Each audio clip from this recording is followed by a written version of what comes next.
Stories, fam. We're about to begin a brand new love journey. Please comment on where you're watching from so we can see that our Soul Stories family is all around the world. The Monday morning rain had just stopped, leaving shimmering puddles on the pavement like fragments of glass. Nora Bennett pulled up the collar of her coat, clutching the heavy basket of fresh flowers to her chest. The scent of lavender, wild roses, and peonies mingled in the air, sweet and dangerous, because one wrong tilt and the whole basket could tumble across the marble lobby of Crawford and Hale, the kind of prestigious law firm that made her water-soaked shoes feel like a crime. The glass doors slid open, letting in a wave of cold air and the steady rhythm of leather shoes and keyboards clattering in unison. Nora inhaled deeply and reminded herself, just deliver the flowers. Smile. Don't look at anyone too long. And absolutely don't. Crash! Her heel slipped on the gleaming marble. Nora stumbled and the basket tilted, flowers cascading down like a tiny, colorful rainstorm. A man's voice echoed, low and cool, with a hint of amused sarcasm. Quite an entrance, Miss Florist. Nora looked up. Before her stood a tall man in a perfectly tailored gray suit. His short black hair gleamed under the lights, his eyes sharp enough to turn the world into a legal clause. Yet despite the steel in his features, there was a faint smile tugging at the corner of his lips. The kind of smile a man wears when something unexpectedly entertaining breaks the monotony of his day. Flushed, Nora bent to gather the flowers, stammering, I'm sorry, your floor is really slippery. Most people call that clean, he replied, crouching beside her to help pick up the stems, surprisingly careful for someone so polished. When his hand brushed hers, a soft jolt of electricity shot through her fingertips. She pulled back instinctively, but he had already placed the flowers neatly back into the basket before looking up. Who are they for? He asked. Sebastian Crawford. Oh, his eyebrow arched slightly, the smile deepening. What a coincidence.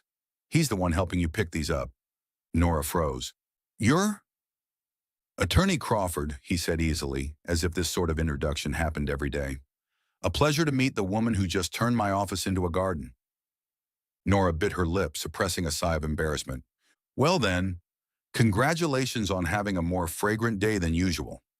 And I should thank you for such a unique morning welcome. He paused, eyes glinting with mischief. If you need a lawyer for that fall, I'll give you a discount on the first consultation. Nora lifted a brow. And if you ever need someone to clean up your flowers next time, I charge double. Both of them laughed. For a moment, the sterile office air softened around them. A nearby secretary glanced over, and Nora wished she could sink into the floor. As she turned to leave, Sebastian called after her. Be careful, Miss Bennett. I'm not sure this building can survive your second visit. Don't worry, she shot back, half teasing, half flustered. I don't plan on falling in front of you again. The glass doors closed behind her, but Nora could still hear that deep, warm voice echoing in her mind, along with the faint trace of expensive cologne mingling with the scent of flowers still clinging to her sleeves. That afternoon, the rain returned. Nora sat alone in her little shop, bloom and breathe. It was small but full of color, every vase a snapshot of someone's joy or heartbreak. She was arranging the last bouquet for a customer when Sophie, her best friend and assistant, burst in, eyes wide with excitement. Breaking news! Lucas is getting married. Nora froze, brushing a droplet of water off a rose petal. Who? Lucas. Your ex. He just posted a picture of the ring with the caption, she said yes. And that's not all. Sophie placed an envelope on the counter. Guess who this is addressed to? Nora looked down. A wedding invitation sent to Bloom and Breathe, but the recipient's name was written clearly. Nora Bennett. She gave a dry laugh. Well, isn't that poetic? Maybe the universe wants me to deliver the wedding bouquet myself. Sophie winced. What are you going to do? What else? Probably close early, eat ice cream, and forget it ever happened. But that night, in her tiny third-floor apartment, Nora couldn't sleep. The invitation lay on the table beside an unopened box of herbal tea. Lucas's name was printed in bold. Right next to another, Victoria Hale, daughter of a well-known businessman. Nora picked up the card, letting out a quiet, bitter laugh. Congratulations, Lucas. You always did want a more classy life. The warm yellow light reflected in her brown eyes. No longer angry, just quietly aching. Then she leaned back in her chair, murmuring to herself, "Next time I fall, I hope it's not for the wrong person." Outside the window, raindrops traced long trails down the glass. And somewhere across the vast city, a man named Sebastian was also thinking about the clumsy florist, the one whose smile had lit up his cold marble office that very morning. Friday afternoon, sunlight poured through the flower shop's window, scattering golden reflections across the floor. Nora was trimming a bouquet of tulips when Sophie walked in with her earbuds in, chewing gum and whistling off-key. "Breaking news, boss lady," she announced dramatically. "The college reunion dinner's happening tonight at Le Marais. Guest list's been updated. Care to guess who's on it?" Nora didn't even look up.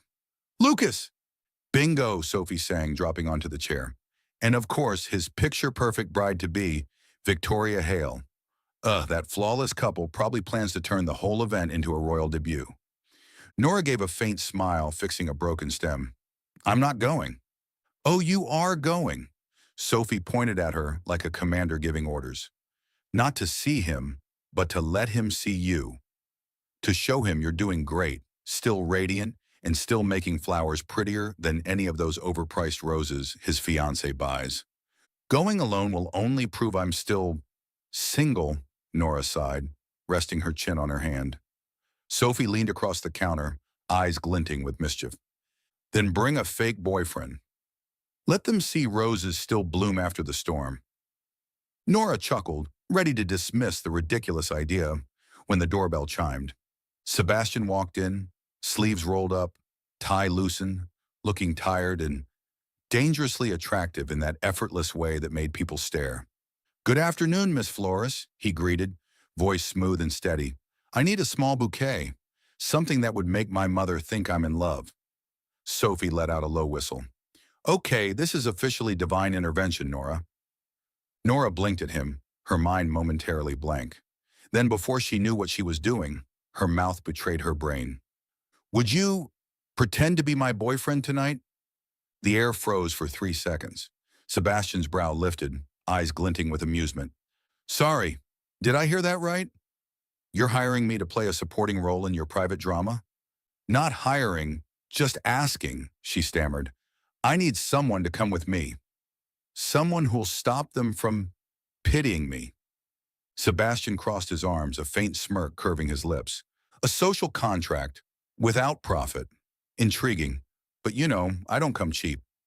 "What do you want?" "One condition. I'll tell you when I decide." She hesitated, but his confident gaze made refusal impossible. Nora took a deep breath. "Fine. 6 o'clock, Le Marais. And please, don't wear anything too fancy. I don't want people thinking I hired a bodyguard." "No promises," he replied with a lazy smile. That evening, as Nora stepped out of the taxi, her heart thudded faster than she liked. Sebastian was already there, leaning casually against the wall outside the restaurant. A black suit perfectly fitted, one hand in his pocket, eyes scanning the crowd. Under the warm glow of the streetlight, he looked distant yet dangerously magnetic. "You're 3 minutes late," he said calmly. "I was choosing a dress. Men wouldn't understand." "I understand more than you think," he offered his arm. "Shall we, my girlfriend?" The words made Nora pause, her pulse skipping, but she slipped her hand into his arm anyway. The gesture felt foreign, yet strangely safe. Inside, laughter and the clinking of wine glasses filled the air. Lucas turned, his eyes widening when he saw them. Beside him, Victoria, flawless in her sapphire silk gown, smiled politely, her gaze sweeping Nora from head to toe. "Nora!" "It's been ages," Lucas greeted, voice warm but distant. "And this is, Sebastian Crawford," Sebastian said smoothly, extending his hand. "Nora's boyfriend." The room went silent for half a heartbeat. Victoria raised an eyebrow, smiling thinly. "Attorney Crawford? I've heard of you. I suppose you two met at some floral lawsuit?" Sebastian tilted his head slightly. "No, actually, She spilled flowers all over me in my office lobby, and I decided not to sue. Laughter rippled around the table, except from Lucas, whose smile faltered. Nora shot Sebastian a look that screamed, "I'm going to kick you under this table," but her lips twitched despite herself. Throughout dinner, he was astonishingly composed, charming, quick, and impossibly good at playing the part. When someone asked how they'd fallen for each other, he replied without hesitation, "I gave her the first bouquet because I thought she'd refuse the tip. She gave me a smile that kept me awake for 3 nights straight." Nora almost choked on her water. I, I doubt you really lost sleep." "Not exactly," he said smoothly. "I just dreamed about explosions of flowers in my office." The whole table laughed again. Lucas tried to hide his irritation, while Victoria's hand tightened visibly around his. When dinner ended, Sebastian politely pulled out her chair and leaned close, murmuring, "So, who owes who a smile now?" She whispered back, "You really are a lawyer, always winning every case, even over dinner." Outside, the night wind swept through her hair as Sebastian opened the car door. His tone was casual, yet soft enough to make her heartbeat stutter. "You did well. But if I didn't know better, I'd think you were actually in love with me." Nora turned away, hiding a small smile. "I'm just good at pretending." "Then keep it up," he said lightly. "I might ask you to act a few more scenes." Their eyes met in a quiet pause, the kind that felt almost dangerous. Then both laughed, breaking the spell. As Nora stepped out of the car, she turned back. "Thank you for saving me tonight." Sebastian looked at her through the open window, a faint half-smile on his lips. "Saving you?" "Hardly. I just wanted to see how this movie ends." The car rolled away, leaving Nora standing under the streetlight, her heart racing, unsure if it was embarrassment or the first trace of something real. The next morning, sunlight streamed through the floral curtains, scattering tiny golden flecks across the counter, where deep red roses glowed in glass vases. Nora was arranging a half-finished bouquet of tulips when the doorbell chimed. She didn't need to look up. There was only one man whose footsteps carried that calm, deliberate rhythm. "It's time you paid your debt." Sebastian leaned casually against the doorframe, white shirt crisp, tie loosely knotted, a faint trace of exhaustion on his face. The kind that came from a night spent buried in case files. Yet his eyes were bright, and his voice carried the kind of quiet authority that nearly made Nora stick the tulip stem in the vase upside down. "I owe you what, exactly?" she asked, forcing her tone to stay steady. "One condition. I told you I'd collect." He stepped forward, stopping at the counter. "My firm is hosting a charity gala tomorrow night. I want you to handle the floral arrangements." Relieved, Nora smiled. "Oh, that's all. I thought you were about to make me sing in the middle of the street." Sebastian tilted his head, a teasing glint in his eyes. "There's another part. I need you to come with me, as my companion, to make things look convincing." She almost dropped her scissors. "You're joking." "I'm not. My mother will be there. Showing up alone is no longer an option." Nora sighed, resting a hand on her hip. "I'm a florist, not a prop in your social theater." "You're the only person I trust not to pretend," he said quietly, his gaze steady on hers. "And honestly, you have a way of making everything feel real." Something flickered inside her, a small, involuntary pause in her heartbeat. She pressed her lips together, forcing her voice to sound casual. "Fine, but I'm charging double. I'm not just selling flowers, I'm selling courage." Sebastian laughed softly. "Acceptable terms." The following evening, the Grandwood Hotel glittered like a palace. Nora walked in beside Sebastian, one hand nervously clutching the hem of her soft blue dress, the one Sophie had spent all afternoon adjusting to fit just right. "Relax," Sebastian murmured, voice low and reassuring. "All you have to do is smile, and try not to drop any flowers this time. I get the feeling you'll never let that go." "Probably not. It's one of my favorite memories." His smirk made her both roll her eyes and almost laugh. Inside, the ballroom shimmered. White tablecloths, crystal chandeliers scattering light over champagne glasses. elegant gowns and tailored suits gliding through clouds of polite laughter. Nora felt like she'd wandered into another world, one where people spoke in smiles and measured worth by the brand on their wristwatches. Sebastian stayed close, introducing her to colleagues with effortless poise. He never once let her feel small, always framing her presence as equal, not decorative. "This is Nora Bennett," he said, his tone warm but confident. "She's the one who taught me that flowers aren't just ornaments. They're how people say what they're too afraid to speak aloud." The remark drew a few surprised looks and some genuine smiles, but not all the glances were kind. Across the room, Martha Crawford, Sebastian's mother, stood among a group of elegant women, her silver-gray eyes cool and assessing. When she spotted Nora, her gaze swept over her like a blade, sharp, measuring, disapproving. A woman beside her whispered, not quite softly enough, "She's just a florist. Why would Sebastian bring someone like that here? Probably a rebellious phase. Men do like their experiments." Nora's hand tightened around her glass. The champagne suddenly tasted bitter. She turned, meaning to slip away, but Sebastian had already noticed the change in her expression. He stepped closer, his voice gentler now. "You okay?" "I'm fine. Just, the air feels a little suffocating."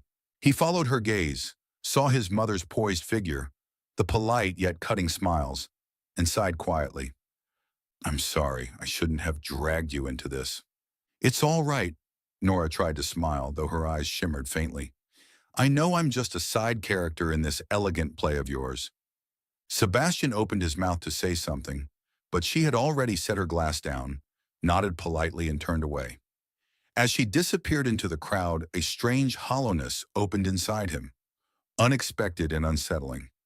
Outside, the night wind whipped around the hotel steps, making the hem of her dress flutter like pale silk wings. Nora stopped at the top of the stairs, staring at the endless stream of cars below. Surrounded by light and luxury, she had never felt smaller, like a single misplaced flower in a marble hall too cold for its scent to linger. Sophie's voice echoed in her memory. "The universe likes to tease, not to torture. It just wants to see if you'll believe in yourself anyway." Nora took a deep breath, willing the tears back. She wouldn't cry. Not here. Not now. Then came that familiar sound. The quiet, steady rhythm of polished shoes against stone. She turned. Sebastian stood there silent, holding out his jacket. "You'll catch a cold. You didn't have to follow me." "I know," his voice softened. "But I didn't want to stay in a place where people lie with their smiles." A small laugh escaped her. Fragile but real.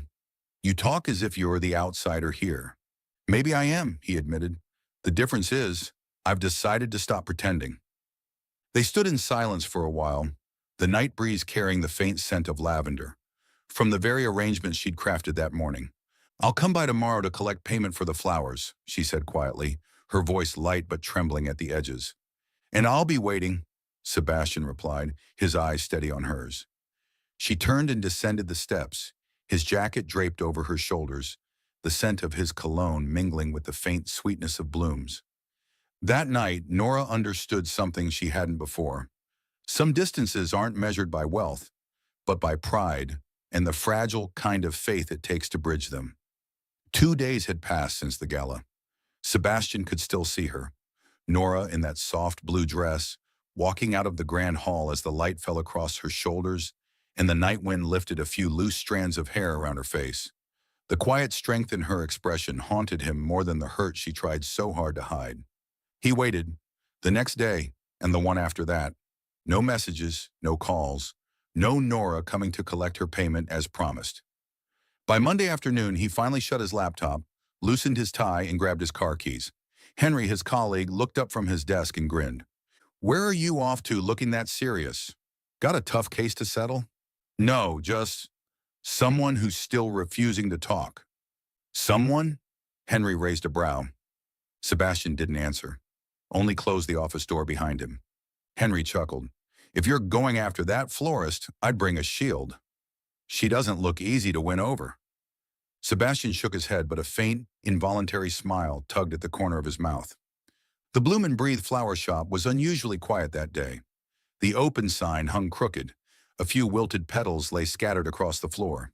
When Sebastian pushed the door open, the soft chime rang, and the familiar scent of lavender and damp soil greeted him, far more comforting than the sterile polish of any office tower. Nora was bent over a bunch of roses, trimming the stems. She looked up when she heard the footsteps and froze. "What are you doing here?" "I thought we had an appointment," Sebastian said evenly. "2 days, and you still haven't come for your payment." "You could have just transferred it," she replied, setting her scissors down. "There's no need to." "I didn't come because of the invoice." His voice had dropped, calm but stripped of its usual teasing edge. "I came to ask why you ran away." The air in the shop seemed to still. Nora lowered her gaze, slid the last rose into the vase, and said quietly but firmly, "Because I don't belong in your world." In that world, a joke becomes gossip. A glance turns into judgment. Sebastian was silent for a moment, then said softly, "Good." She blinked, caught off guard. "Good? What's that supposed to mean?" "Good," he repeated, "because I'm tired of that world too." His voice was calm, almost gentle, but each word seemed to slice through the wall she'd built around herself. He stepped closer, close enough that she could hear her own heartbeat quicken. "I'm tired of parties filled with lies," he went on. "Tired of shaking hands with people who never look each other in the eye. And you," he smiled faintly, "you're the first person who's reminded me what honesty feels like, even if it complicates everything." Nora instinctively stepped back, one hand gripping the counter for balance. "You don't understand, Sebastian. We come from different worlds. I don't want to be gossip for your people. I don't want to get hurt again." He looked at her for a long moment. There was no pity in his eyes, only quiet respect. "You don't need to live in my world," he said softly. "I just hope you won't disappear from yours." A light breeze drifted in through the open door, scattering a few petals between them.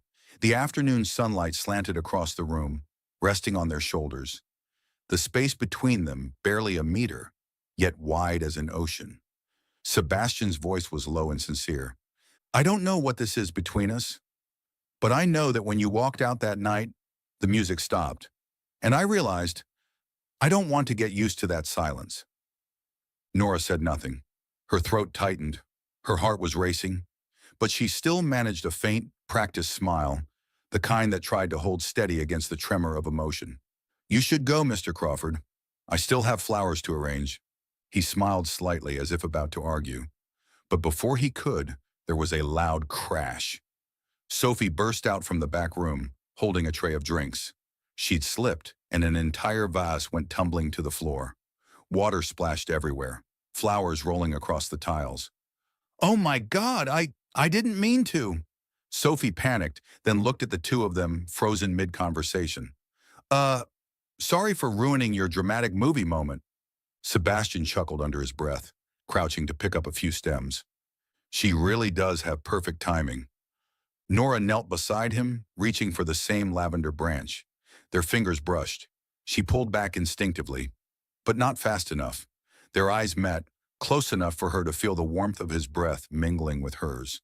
For a heartbeat, neither spoke. Then Nora whispered, her voice trembling slightly, "You should leave, before I knock over another vase." Sebastian smiled, stood, and brushed the dust from his sleeves. "All right, but next time I'll bring the flowers to you, just so you can't run away again." He turned toward the door, his faint scent of mint and cedar lingering in the air long after he'd gone. Sophie watched him leave, then looked at Nora with a mischievous grin. "You keep saying you don't belong in his world. But honey, looks like he's the one trying to leave his world to step into yours."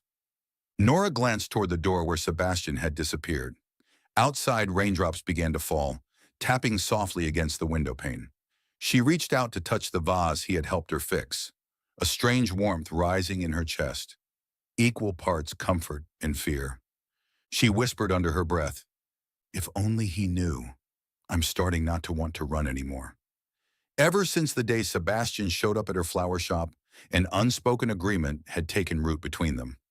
Neither said it out loud, but both knew they had reasons to see each other. To maintain the facade, of course. In the mornings, Sebastian would stop by claiming he needed to order flowers for the office.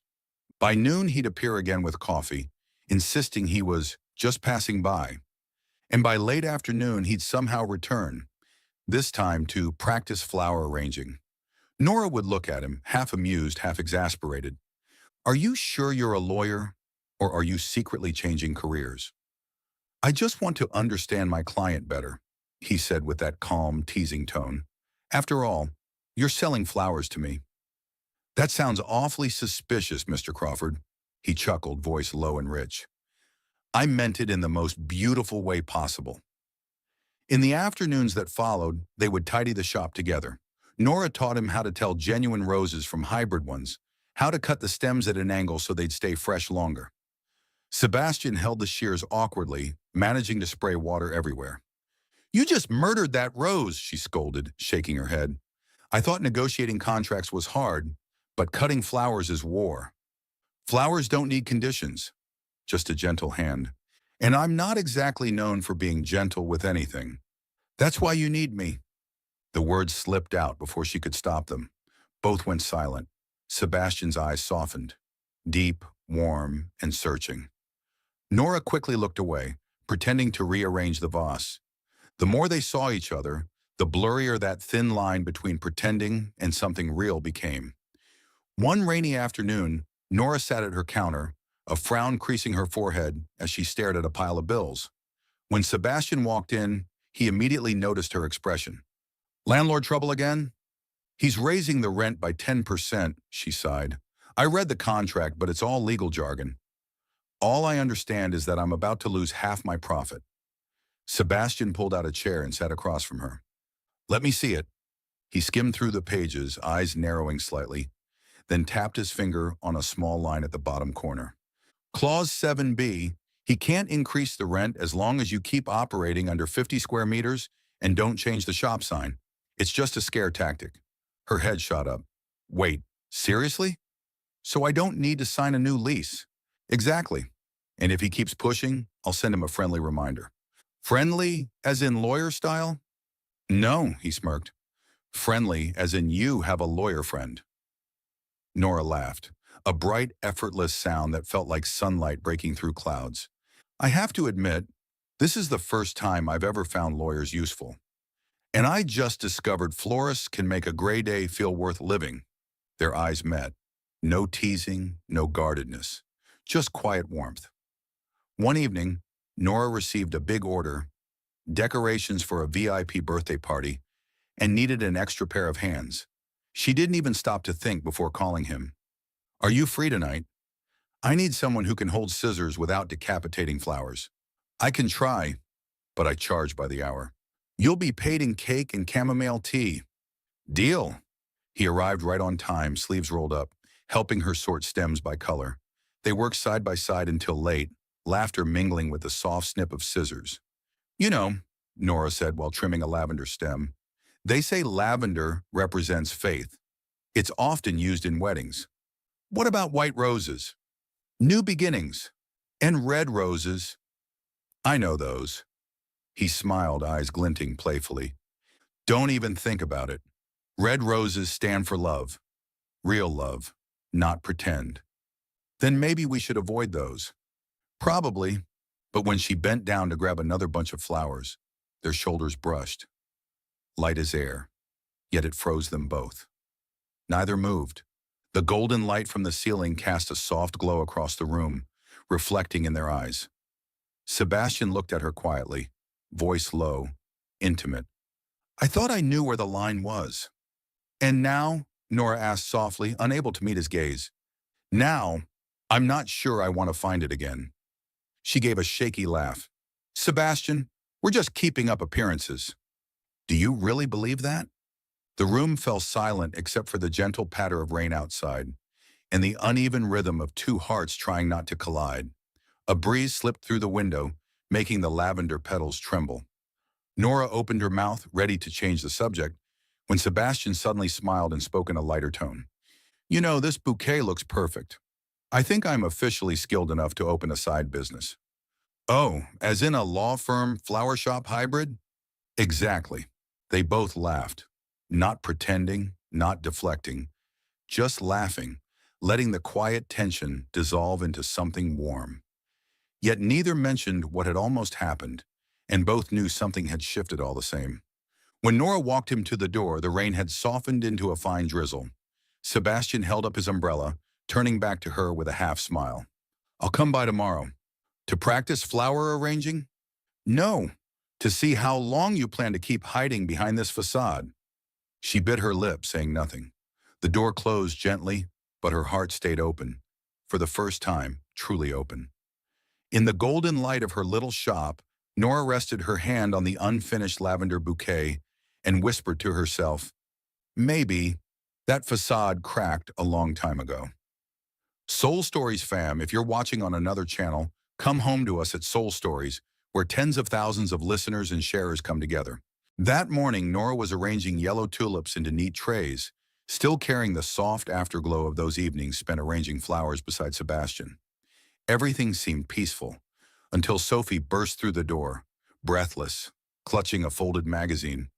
You'd better sit down. Nora raised an eyebrow. What is it? Did the shop next door catch fire? Worse! City Insider, front page. Sophie spread the paper open, and there it was. A photo so sharp it made Nora wish the floor would swallow her whole. She and Sebastian, bathed in the golden light of the flower shop, shoulders touching, gazes locked in a way that looked far too intimate for coincidence. Beneath the image, the bold headline screamed, "The Crawford heir and the florist, forbidden romance or PR stunt?" Nora froze, the scissors in her hand trembled. Oh, no. Sophie sighed, pulling up a chair. Do you realize what this means?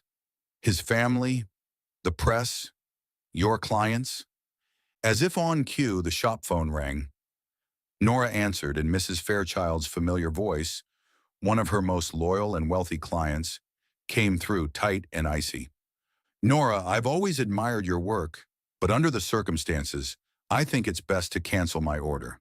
The papers are saying all sorts of things. I can't have my name tied to someone's personal scandal. The line went dead. The long, mechanical beep, beep filled the silence. Nora set the phone down and gave a small, tired smile. The kind of smile people wear when they're too drained to be angry. Across the city, Sebastian walked into his firm to find Martha Crawford waiting in his office. The same magazine lay open on his desk. Would you like to explain this? Her voice was razor sharp, each syllable deliberate. There's nothing to explain. It's not true. Not true? She let out a short, bitter laugh. Pictures don't lie. The whole city is talking. My son, the heir of Crawford, entangled with a florist? Do you understand what kind of mockery you've brought on this family? Sebastian met her eyes, calm but unwavering. If it's mockery, then I'll laugh along with them. Sebastian! Martha slammed her hand on the desk. You can rebel all you want, but you will not drag the Crawford name through the mud. It seems to me, he said quietly, that in your eyes, anything outside your circle is the mud. Watch your tone, she hissed. I've lived through enough humiliation in my marriage. You won't repeat my mistakes. The air thickened, heavy and cold. Sebastian drew a slow breath, his voice dropping low. I don't need your approval, Mother. I just want you to understand.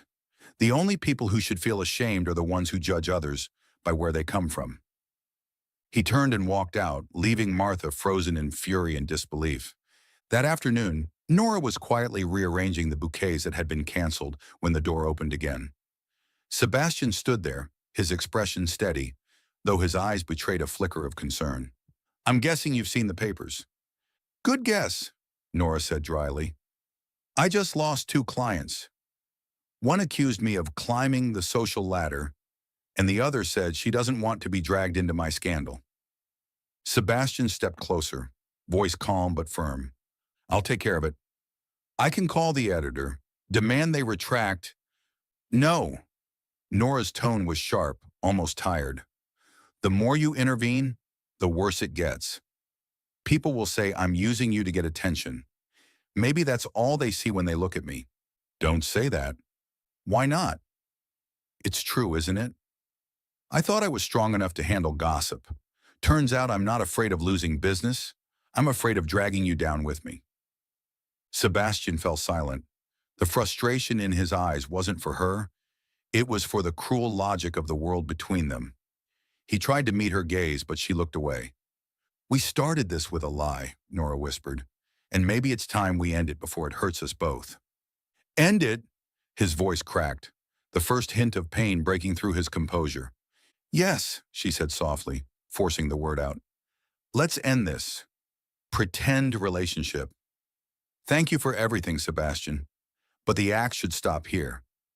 He clenched his jaw, his face unreadable, too calm to be calm. After a long pause, he finally said, if that's really what you want. It is, Nora nodded, though her chest ached with the lie. Sebastian studied her for another moment, then quietly turned and walked out. The door closed behind him with a muted click, leaving a silence so cold Nora could hardly breathe. When his shadow disappeared beyond the glass door, Nora sank into a chair. On the table, the magazine lay open to that cursed photo. Two people standing in a sea of flowers, looking like they actually belonged to each other. She flipped it over, face down, her voice breaking into the empty shop. I wasn't born into your world, Sebastian, and I don't want to be the reason you fall out of it. Outside, the rain began to pour, steady, relentless.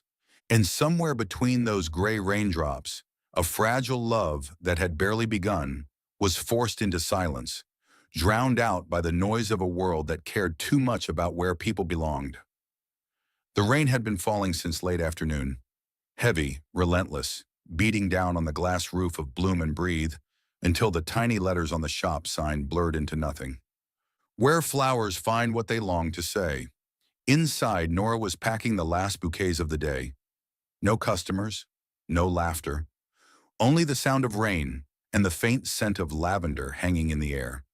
She worked slower than usual, maybe because she was avoiding something, or someone, but eventually the very thing she feared found her anyway. A knock at the door, 3 hesitant taps muffled by the rain. Then a voice, low and familiar, but rougher than she'd ever heard it before. Nora, open the door! Her hands froze mid-motion, the ribbon still dangling from her fingers. The rain pounded harder. She drew a deep breath, but her heart was hammering so fast it hurt. Nora, I know you're in there. Sebastian's voice came again, strained against the downpour.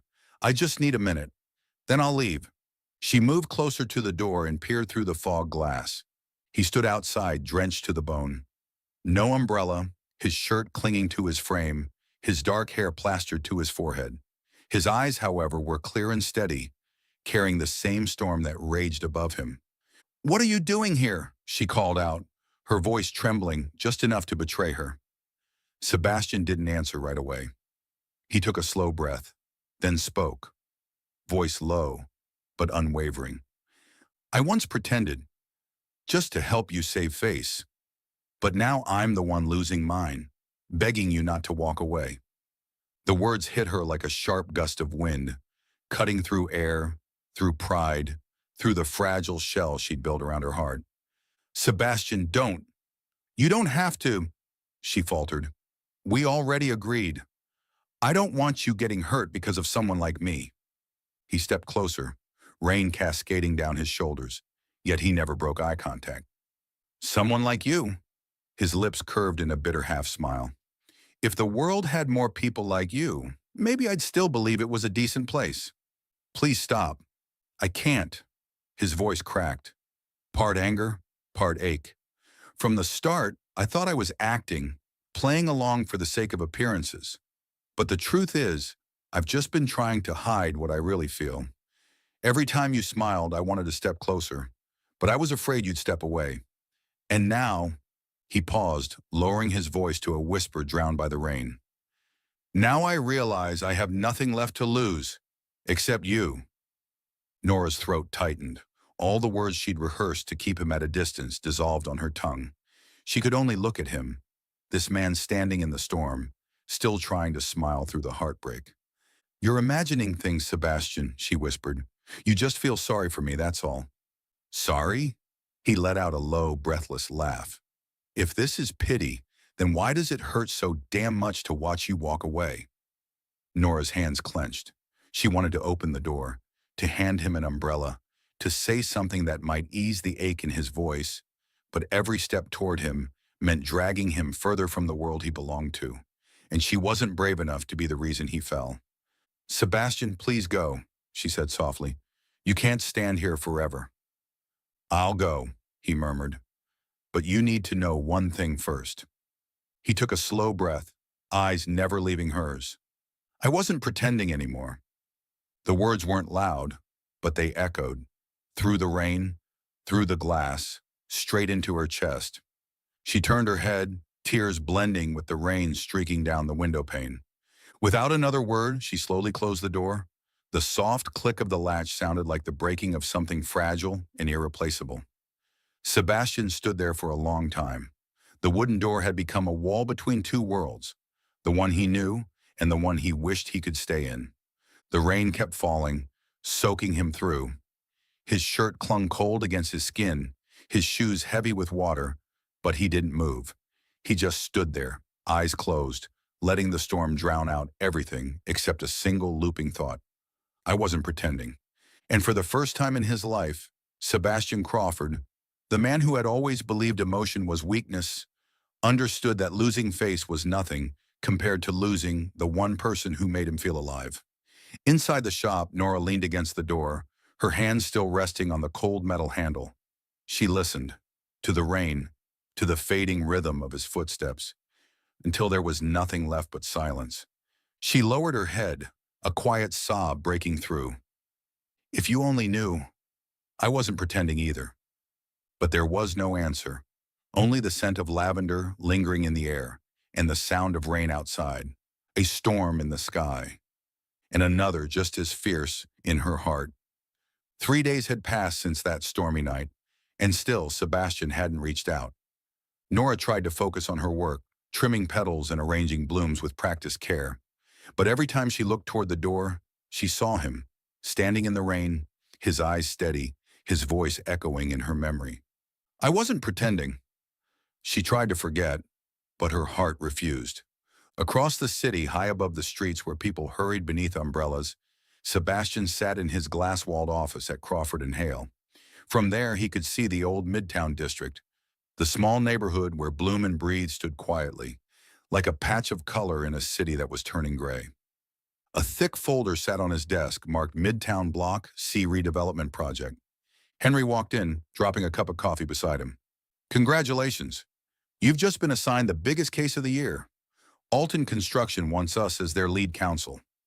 Sebastian flipped open the file, skimming the summary, and froze. The map outlined a cluster of aging buildings, one of them labeled Bloom and Breathe, Florist. A chill ran through him. Henry, if this project goes through, the entire block will be demolished? Exactly. But relax. Everyone gets compensated. It's just a bunch of small shops. Sebastian shut the folder, his voice low. They're not just shops. There are people there. Real people with real lives. Henry raised an eyebrow. Sebastian, you're a lawyer, not a poet. We protect our clients' interests, not our personal feelings. Sebastian didn't respond. He could only see Nora's hands dusted with pollen, her voice soft but certain. Flowers don't need contracts, just a gentle hand. And suddenly he wondered, how could he claim to protect justice when his own hands were about to destroy the one place she loved most? That night, sleep never came. The case file sat open, its papers bathed in the glow of his desk lamp. Next to it lay a framed photo from a company gala. Sharp suits, fake smiles, empty eyes. He stared at it for a long time, then opened his laptop. His fingers hovered over the keyboard for a few seconds before typing a short, decisive message. Subject, withdrawal from Midtown Block C project. Reason, conflict of ethics and personal interest. Consequence, I accept temporary suspension. Sebastian Crawford. He paused, then pressed send. The quiet chime that followed was soft, almost gentle, yet it carried the weight of everything he was about to lose. The next morning, an emergency meeting was called. Martha Crawford was there, her face pale with fury. "Do you have any idea what you've done?" she demanded. "You've just turned down a multi-million-dollar contract. The firm's reputation is tied to this deal." Sebastian met her eyes steadily. "If that reputation depends on crushing people's lives, then it's not one I want to keep." "Sebastian, you once taught me," he continued, voice quiet but firm, "that the law exists to protect fairness, not power. I'm just doing what you said." The room went silent. Martha's glare faltered for the first time, her anger cracking into something uncertain. For the first time, she didn't recognize the man in front of her, because he wasn't defying her. He was simply living the very ideals she'd once believed in. By the end of the meeting, the board's decision was clear. Sebastian Crawford, suspended for 6 months. That afternoon, Sophie was trimming a bouquet when Nora walked into the shop, looking pale and distant. She hadn't seen the news yet, hadn't heard the decision, just another quiet day trying to move on. Sophie set her scissors down, hesitating. "Nora, there's something you need to see." She handed over her phone. On the screen was a headline from the Financial Tribune. "Attorney Sebastian Crawford withdraws from major Midtown project citing ethical conflict." Sources say the redevelopment area includes several small shops, among them the florist once linked to Crawford in recent media rumors. Nora read the words twice, her hands trembling. "No, he didn't. It's true," Sophie said softly. "He turned down the case. The firm suspended him.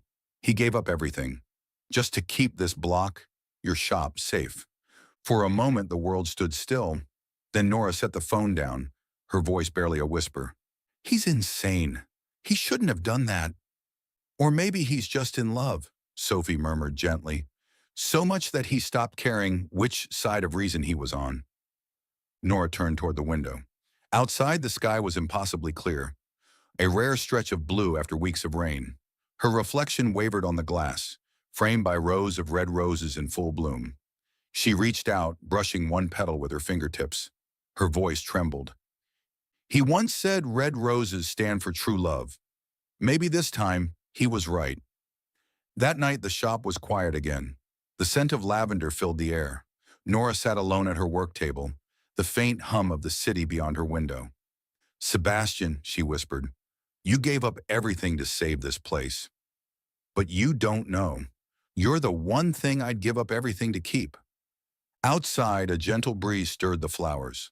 The lavender swayed lightly, as if answering her. Tender, wordless, and true.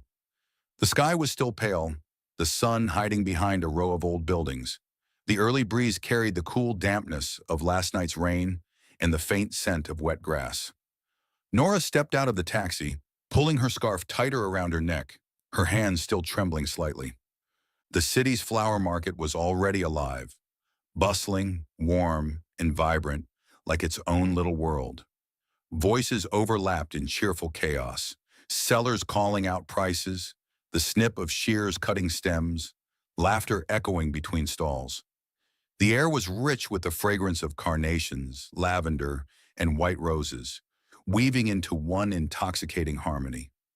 Nora walked through the narrow aisles, her heartbeat rising with every step. Sophie had told her that Sebastian had been spotted here, doing something that looks nothing like the Sebastian Crawford I remember. She hadn't believed it, but now she did. There he was, standing behind an old woman's flower stall, sleeves rolled up, white shirt smudged with soil and streaks of green from crushed stems. Sebastian Crawford, the man who once commanded courtrooms and corporate meetings, was now tying a bundle of wild daisies, sweat on his forehead, and a surprisingly gentle smile on his face. Nora froze. Words deserted her. Sebastian looked up and saw her. For a moment, surprise flickered in his eyes. Then he smiled softly. "I figured you'd come." "Sophie said you were here," Nora murmured, voice trembling. "I didn't believe her." He wiped his hands on his apron and stepped closer, the faint scent of carnations drifting between them. "I wanted to understand what you love about this, why this place matters so much to you." Nora let out a shaky laugh, tears glinting in her eyes. She swatted at his arm lightly, half crying, half scolding. You're insane. You gave up everything just to haul flowers? No. He shook his head, his gaze steady and tender. I gave up everything to find myself. And somehow I found that here, among the flowers you once touched. She bit her lip, fighting back the sob that threatened to break free. They stood there in the soft dawn mist, the world bustling around them, yet somehow everything else faded away. You don't regret it, she whispered, barely daring to ask. Sebastian smiled, the kind that came from deep within. If I did, I wouldn't be able to smile like this. He reached out his hand, hesitant but sure. She looked at it, the same hand that once held contracts and pens, now dusted with pollen, open and honest, and placed hers gently in it. Warmth spread through her fingers, slow and certain. You know, he said quietly, I used to see only clauses, deals, and victories. But when you left, I realized there are things reason can't measure, like the scent of morning flowers. You can't understand it unless you really live it. Nora laughed through her tears. You sound like a philosopher. No, he replied with mock seriousness. Just an unemployed man trying to learn how to be a decent human. She burst out laughing, the kind of laughter that carried both ache and relief. Sebastian, she whispered, her voice trembling, I don't need you to fix anything. I just don't want you to regret me. He shook his head, stepping closer until his breath brushed hers. I don't regret you, because I'm not pretending anymore. For a long, fragile moment, neither spoke. The market swirled around them. Voices, carts, laughter, but they stood still, anchored in a quiet truth. Then slowly, Sebastian leaned forward. Nora closed her eyes, letting everything dissolve into the cool mist and the sweet fragrance of morning blooms. The kiss was soft, not rushed, not desperate, just enough to say what words could never capture. We're still here. We still believe. A passerby smiled, whispering to another, looks like a scene from a romance movie. But for them, it wasn't a movie. It was real. As they left the market, Sebastian carried a heavy basket of flowers beside her. Planning to bring the whole market home? She teased. No, he grinned. Just trying to bring your scent with me. Nora laughed again, tears still glistening on her cheeks. If someone told me that a cold, arrogant lawyer would end up hauling flowers in a market just to find a girl, I'd have told them to get their head checked. And now? Now, she looked up at him, smiling through the shimmer of dawn. Now I think I should thank that madness. Sebastian chuckled, and his smile, warm, humble, real, was one she knew she'd carry in her heart forever. That morning, as the flower market began to wind down, sunlight spilled through the clouds, catching on hundreds of petals still wet with dew.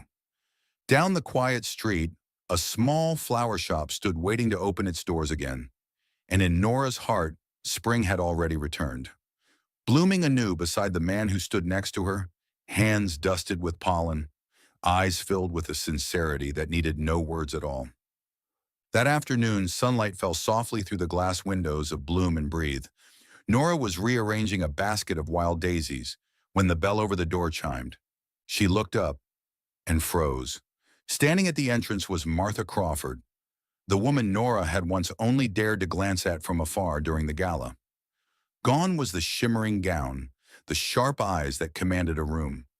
Today she wore a light beige coat, her expression tired, but her gaze softer. Miss Bennet, Martha began, her voice still carrying the tone of someone used to giving orders, yet quieter, almost uncertain. May I come in? Nora nodded quickly, her voice small but steady. Of course. Please come in. Martha stepped inside, her heels clicking softly against the floor. Her eyes moved slowly around the shop, over the pots of lilies, the hanging photos of past arrangements, the little corner where a bunch of lavender bloomed bright against the window light.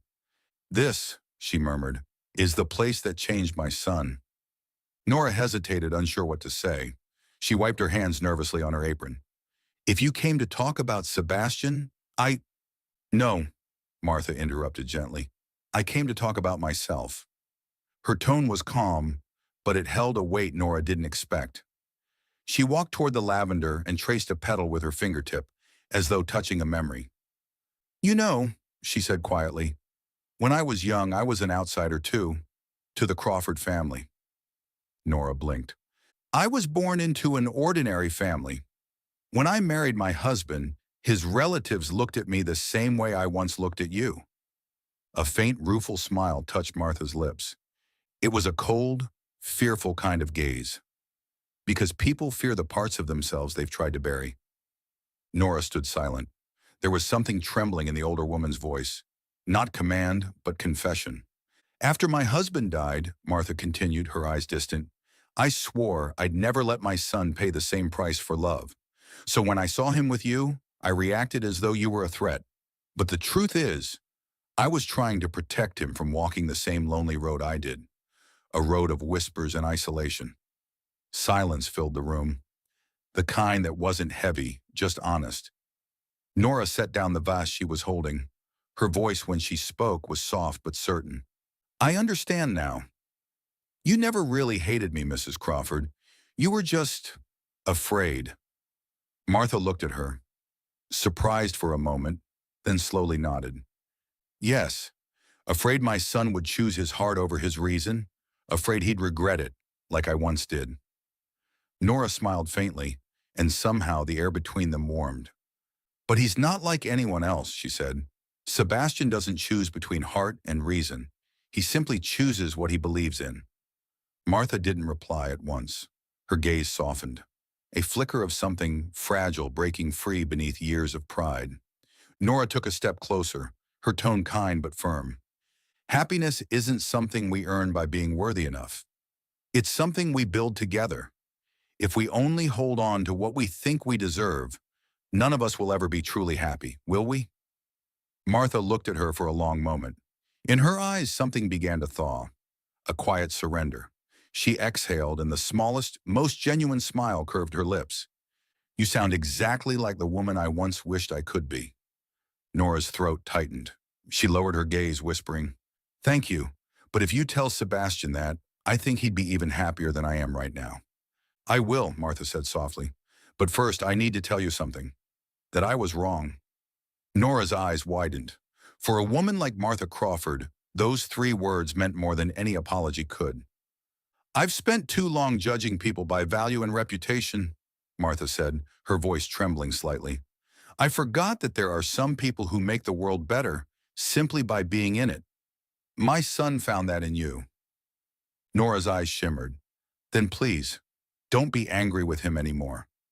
I'm not angry, Martha said after a pause. I just need to learn again what it means to love, without fear. They stood facing each other. No walls, no barriers of class or pride. Just 2 women who had both been afraid of love, now quietly learning to trust it again. Martha reached for a bouquet of white roses resting by the window. She held them gently, almost reverently. What do white roses mean again? New beginnings, Nora answered softly. And forgiveness. Martha nodded, her expression tender. Good. I'll take these. I'll give them to you, Nora said, her voice trembling slightly. Because maybe today is our new beginning. Martha looked at her for a long moment, and then, for the first time, truly smiled. Thank you, Nora. Later that afternoon, Sebastian returned to the shop. As he reached for the door, he saw his mother stepping out, a bouquet of white roses in her hands. They paused face to face. Martha's eyes, for once, were calm. You should go in, she said quietly. Someone's waiting for you. Then she brushed past him, her perfume mingling faintly with the scent of roses. Sebastian turned and saw Nora standing in the golden light, her hands full of flowers, her eyes full of something that could only be called peace. For the first time, there was no line dividing his world from hers. There was only the warmth of sunlight and the promise that forgiveness had already begun to bloom. A year had passed. Willow Street, once a quiet corner where bloom and breathe nestled humbly between tall city buildings, had become a name known across town. The very newspapers that once called it the florist's shop that made a lawyer abandon his fortune now wrote with admiration, the love story that softened the city. Nora stepped out from behind the counter, hands dusted with flower pollen. Across the street, the sign Crawford and Company, legal aid gleamed under the morning sun. Sebastian had started his own firm, no longer defending corporate giants, but small businesses, family shops, and people who needed help but couldn't afford it. They had come a long way. No more pretending, no more fear of what the world might say. That morning, the flower shop was a flurry of laughter and ribbons. Sophie bustled around with a bouquet in hand, shouting over her shoulder, "Hurry up, Nora. If the bride shows up late to her own wedding, we'll be in the headlines for a whole new reason." "I'm not late," Nora called back, grinning. "I just want every petal today to be perfect." On the table lay the bridal bouquet she'd crafted herself. Lavender sprigs, white roses, and tiny wild daisies.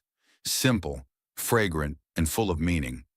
Each bloom represented a piece of their journey. Pride, forgiveness, new beginnings, and the kind of love that endures. The ceremony was held inside a glass conservatory at the city garden, the same space Sebastian had helped Nora renovate when her shop expanded. The transparent roof let sunlight stream through, scattering across fields of lavender in full bloom. Martha sat in the front row, a small bouquet of white roses in her hands. Her posture still carried the elegance of habit, but her eyes now were warm, even proud. When Nora walked in, Martha inclined her head, a faint smile touching her lips. Sebastian stood at the end of the flower-lined aisle, sunlight falling on his dark blue suit. He looked so radiant that even the air seemed to hold its breath. As Nora walked toward him, his chest tightened until it hurt to breathe. She wore a simple silk gown with tiny lavender petals sewn into the cuffs. No tiara, just a single violet sprig pinned behind her ear, one he had chosen himself. When their eyes met, the rest of the world quietly disappeared. The officiant began, his voice steady and full of warmth. "There is no love that is high or low. Only love brave enough to cross the lines we draw. Today we gather to witness such a love." Nora turned to Sebastian. He squeezed her hand gently and whispered, "You once said everything between us was pretend. So tell me, who fell into the trap first?" She giggled, sunlight flickering in her eyes. "Stop it, you hopeless romantic." "If loving you means being late to my senses," he murmured, "then I wish I'd lost my way sooner." Laughter rippled through the guests. Sophie, clutching her bridesmaid bouquet, winked proudly at Nora. Henry, standing as best man, shook his head with a small grin. "He's done for," he muttered. "Completely done for." The officiant smiled. "Now let us hear your vows." Sebastian turned to her, eyes steady and full of light. "I used to think I knew what success meant, until you walked in and spilled a basket of flowers all over my office. You turned my world upside down and made it feel alive again. I promise to let life stay this messy, because if it's messy, it means we're still in love." Nora laughed through her tears. "And I promise to keep driving you crazy, to keep getting flower dust on your sleeves, and to remind you that happiness doesn't live in skyscrapers, but in the little things we plant for each other every day." Applause and laughter filled the glass room.